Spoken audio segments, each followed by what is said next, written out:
जरूरत नहीं है।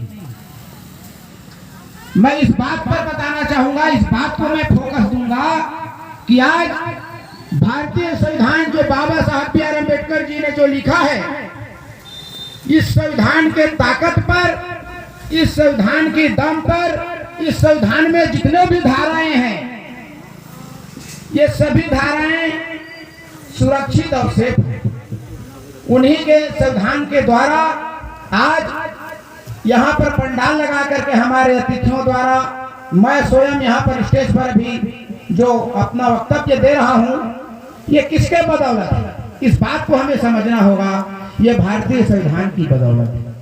यदि भारत देश में बाबा साहब अम्बेडकर जी का बनाया हुआ संविधान नहीं होता तो मैं दावे के साथ कहता हूं कि आज यहाँ पर हम सभी एक साथ एकत्रित होकर के बैठने का हमारा कोई हक नहीं था।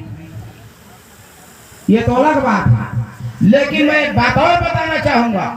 मैं जमीनी स्तर पर छोटी छोटी बातों पर आपको फोकस डालने का प्रयास करता हूं। हमारे बहनें बैठे हैं, ये बहनों का कहीं पर इज्जत मान सम्मान नाम का कोई चीज नहीं था। आज इन माताओं, इन बहनों का इज्जत और मान सम्मान जो आज है वो किसके बदौलत है? माननीय बी आर अम्बेडकर जी के बदौलत है, जिन्होंने संविधान में आपके मान सम्मान, इज्जत और स्वाभिमान को सुरक्षित किया है।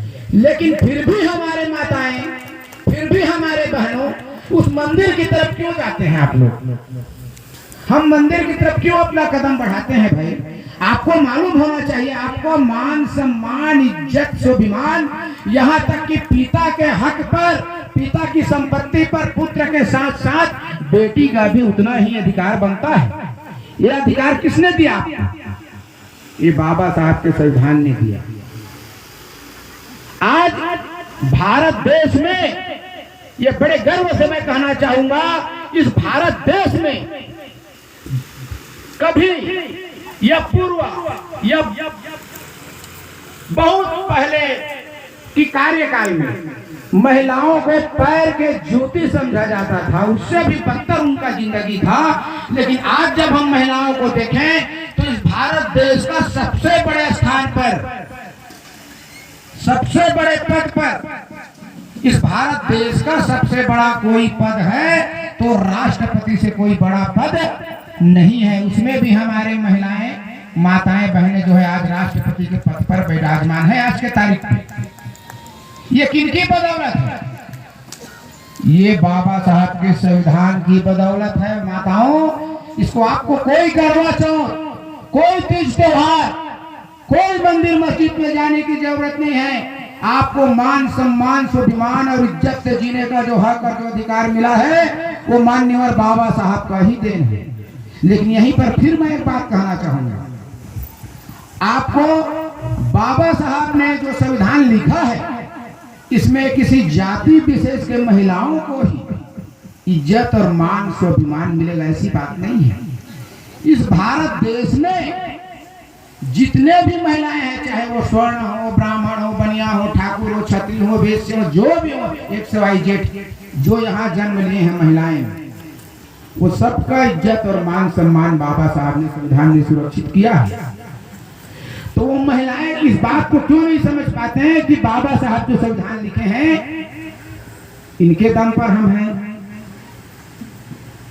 या उनके पति किसी प्रकार का प्रताड़ित करते हैं तो भी वो महिला बोल नहीं पाती। हमको दुख लगता है, हम सुनते हैं, हम बार बार, अभी जिला मैं बना हूं तब से मेरा दौरा थाना पर ज्यादा होता है, क्योंकि हमारी महिलाएं जो है पति का मान सम्मान करने में कोई कोताही नहीं करती। लेकिन वो जो पति होता है वो पत्नी को, आज भी ऐसे पति हैं जो अपने पत्नी को दबाने का प्रयास करते हैं। ये कटु सत्य है, एकदम कटु सत्य है। इसलिए माताओं, बहनों, मैं आप सभी से कहना चाहूंगा कि ये बाबा साहब का संविधान का ही देन है कि आज जितना भी आपके पास रुपया, पैसा, रुपया, शोहरत, सारा चीज है, ये बाबा साहब का ही देन है। इनका त्याग, तपस्या, सारे चीज का देन है। हमारे बड़े बड़े वक्तागण यहाँ पर बैठे हैं, इन्होंने संविधान के बारे में, बाबा साहब के बारे में बताए होंगे, लेकिन मैं ज्यादा फोकस नहीं देते हुए बहुत कम शब्द में कहना चाहता हूं कि जो व्यक्ति double MA, double BSc, MSc, SC, IAS सारा चीज वो कर ले, वो पढ़ ले लिख ले, उनके पास कई डिग्री हो, अंग्रेजी में हो, गणित में हो, सारा चीज वो पढ़ ले, लेकिन वो वोट की कीमत यदि वो नहीं जान पा रहा है तो कितना भी पढ़ा हो, उसके पास कितना भी डिग्री क्यों ना हो, वो फिर अनपढ़ के समान है, गुलाम के समान है। बाबा साहब ने हमको वोट देने का भी अधिकार, अपने वोट हम पहले वोट भी नहीं दे पाते थे, लेकिन बाबा साहब ने हमको वोट देने का भी अधिकार दिया। तो वोट का क्या मतलब है? हमको तो वोट देना पहले हम नहीं दे पाते थे, लेकिन बाबा साहब ने जब से संविधान बनाया हमको वोट देने का अधिकार मिला। और जब हम वोट देते हैं, ये वोट किस लिए हमको माने देने के लिए बाबा साहब ने हमको चुना है, हम सभी को वोट देने का अधिकार दिलवाया। ये वोट क्या चीज है? वोट किसको बोलते हैं?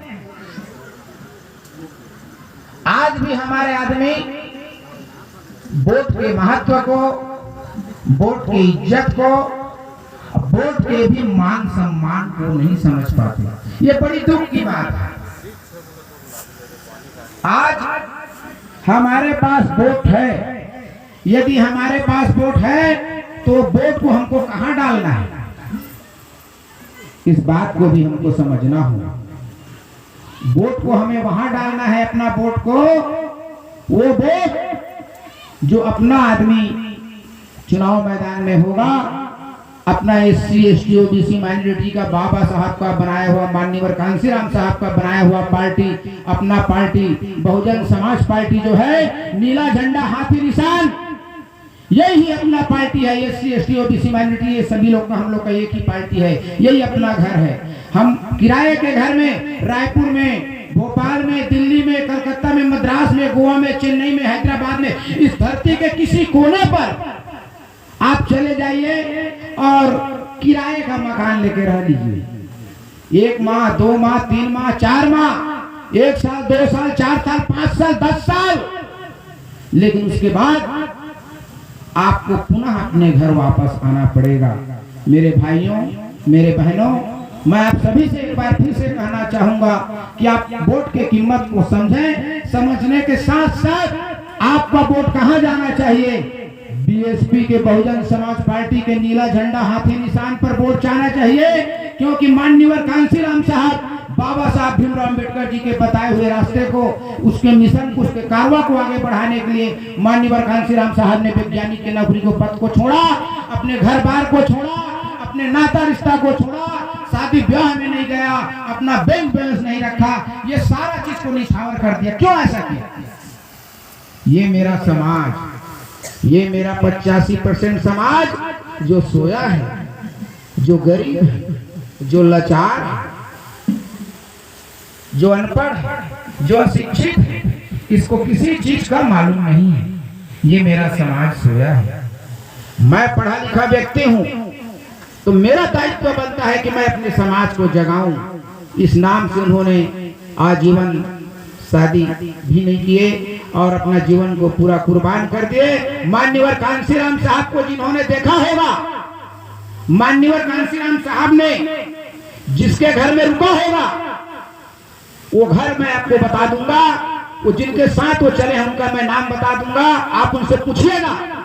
उनका जो है चड्डी और बनियान, उनका जो है पेंट और शर्ट, उनका जो है चप्पल और जूता की स्थिति हम देखें तो आज हमको बड़ा दुख लगता है कि बाबा साहब ने हमारे लिए सारे चीज को निछावर करके ऐसी स्थिति में हमको जगाने का काम किया।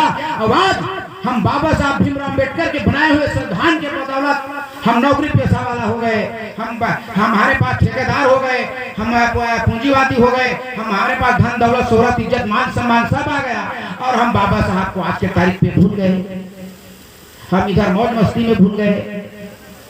आपको ख्याल करना होगा, आपका इज्जत और मान सम्मान, सारा धन दौलत आपके पास है, उसके लिए किसी ने कुर्बानी दिया है तभी आपके पास है, अन्यथा आपके पास धन दौलत रखने का भी अधिकार नहीं था। मेरे भाइयों बहनों, आप सभी से एक बार फिर से मैं रिपीट करना चाहता हूं, इस देश में कांग्रेस और भाजपा दो पार्टी हैं। ये जितने पार्टी हैं सभी पार्टी को आप छोड़ दें, लेकिन कांग्रेस और भाजपा को मैं चिन्हांकित करके मैं आप सभी को 2 मिनट में बताना चाहूँ इनके बारे में। ये कांग्रेस और भाजपा एक ही सिक्का के दो पहलू हैं, उनके कथनी और करनी एक समान है।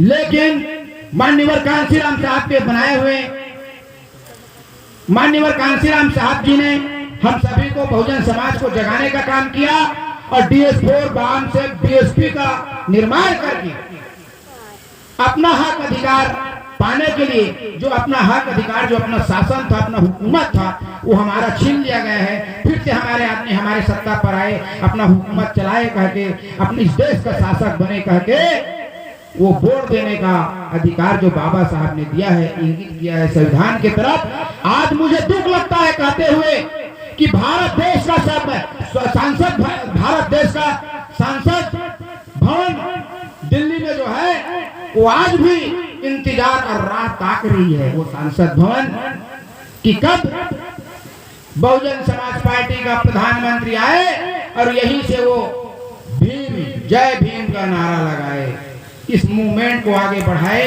ऐसा कह के भारत देश का संसद भवन भी इंतजार कर रहा है। मेरे भाइयों और बहनों, आप जाग जाइए। चंद पैसा के लालच में किसी ने हमको मुर्गा दे दिया, दारू दे दिया, रुपया दे दिया, पैसा दे दिया। चुनाव के समय आया, हमको 4 दिन नहीं 15 दिन, महीना दिन हमको स्कॉर्पियो में घुमा दिया, हमको 10,000, 15,000, 20,000 रुपया हमारे पॉकेट में रख दिया। ये कितने दिन तक हमारा काम आएगा? उसी के चक्कर में 15,000, 20,000 पाके इसके चक्कर में भविष्य का जब आप कल्पना करेंगे तो आपके बच्चे भी समाज में रहेंगे और मेरे बच्चे भी समाज में रहेंगे, हम सभी के बच्चे भी समाज में रहेंगे। वो दिन दूर नहीं होगा जब बाबा साहब का संविधान खतरे में है। बाबा साहब का संविधान को यदि खतरा में पड़ गया, अब भारत देश के संविधान, हमारे बाबा साहब का बनाया हुआ संविधान को किसी ने हस्तक्षेप करके उसको मिटाने का काम कर दिया, तो फिर हम सभी पहले गर्त में थे, उसी गर्त में फिर से आ जाएंगे। इसलिए मैं ज्यादा समय ना लेते हुए आप सभी से कहना चाहूंगा कि बाबा साहब के संविधान मेला 28, 29 और 30 अंतिम दिन है, अंतिम रात्रि होगा। इस 3 दिन में जितने भी खर्च किया गया है, ये सारे हमारे आयोजक साथी लोग जो इसको कार्यक्रम को सफल बनाने में जो अपना तन मन धन से सहयोग कर रहे हैं, 3 दिन से लगातार इनका ये परिश्रम, इनका ये मेहनत सार्थक होनी चाहिए। और हमारे परम पूज्य डॉक्टर B.R. अम्बेडकर जी का जो संविधान दिवस है, संविधान का मेला, जो संविधान के बारे में मैं खास कर और कहना चाहूंगा कि प्रत्येक परिवार में, एक परिवार में एक राशन कार्ड है, दूसरा परिवार एक राशन कार्ड है, 2 परिवार है, 2 राशन कार्ड मिलता है तो हमको उसको 2 परिवार मानते हैं। मैडम मानते हैं ना भाई? परिवार किसको मानते हैं? एक राशन कार्ड आपके पास है, एक राशन कार्ड मेरे पास है, एक राशन कार्ड हमारे के पास है, तो हम 3 परिवार हो गए। इसी टाइप का हर एक परिवार में जितने राशन कार्ड हैं इस देश में, इस राज्य में, उतने राशन कार्ड के हिसाब से सबके घर में संविधान होना नितांत आवश्यक है। अरे माँ बाप अनपढ़ है, माँ बाप पढ़ नहीं पाया, लेकिन उसके घर के छोटे छोटे नन्हे मुन्ने बच्चे तो 8वीं क्लास में है, 10वीं क्लास में है, 12वीं क्लास में है, कोई MA कर रहा है, कोई BA कर रहा है, कोई क्या कोई और कुछ कर रहा है, कोई PhD कर रहा है, तो वो भी नहीं पढ़ पा रहा है संविधान। जब संविधान हमारे पास घर में होगा तो हमारे बच्चे जो है संविधान को पढ़ेंगे, तो उनमें भी बाबा साहब के सारे बताए हुए रास्ते उनके भी दिमाग में आएंगे, तभी हमारा आने वाला कल जो है सुरक्षित हो पाएगा। इसी आशा विश्वास के साथ मेरे को अभी 12 द्वार सतराली के लिए भी प्रस्थान होना है, इसलिए मैं आने को कल चाह रहा था लेकिन कल भी नहीं आ पाया। हमारा जवाली में कार्यक्रम था, डबरा जवाली में, इसलिए मैं आज वहाँ जाने का अपने आ गए हैं। वहाँ से हम सीधा वहाँ निकलेंगे, लेकिन मैं बोला कि 3 दिन का संविधान मेला और ये अपना भद्री चौक में हो रहा है और मेरा गांव वंडी है, और वंडी से मैं भद्री चौक की संविधान मेले में नहीं आ पाया, तो मेरे जैसा मूर्ख कहो या गद्दार कहो कि जो भी कहो, बाबा साहब के मिशन पर चलने वाला व्यक्ति बाबा